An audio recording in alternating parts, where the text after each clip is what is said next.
தேசத்தந்தை மகாத்மா காந்தியின் 146வது பிறந்த நாள் நாடு முழுவதும் இன்று உற்சாகமாக கொண்டாடப்பட்டு வருகிறது.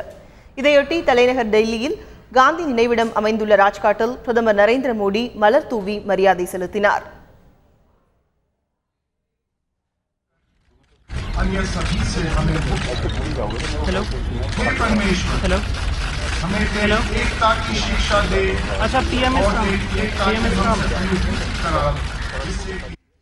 முன்னாள் பிரதமர் மன்மோகன் சிங், மக்களவைத் தலைவர் சுமித்ரா மகாஜன், மத்திய அமைச்சர்கள் வெங்கையா நாயுடு, விக்ரம் சிங், காங்கிரஸ் தலைவர் சோனியா உட்பட பல்வேறு தலைவர்களும் காந்தி நினைவிடத்தில் மலர் தூவி மரியாதை செலுத்தினார்கள்.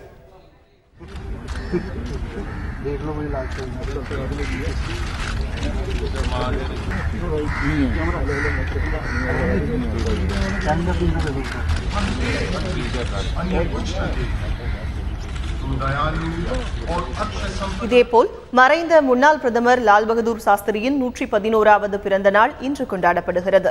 இதையொட்டி டெல்லி விஜய்காட்டில் உள்ள சாஸ்திரியின் நினைவிடத்தில் பிரதமர் நரேந்திர மோடி மற்றும் பல்வேறு தலைவர்கள் மலர் தூவி மரியாதை செலுத்தினார்கள்.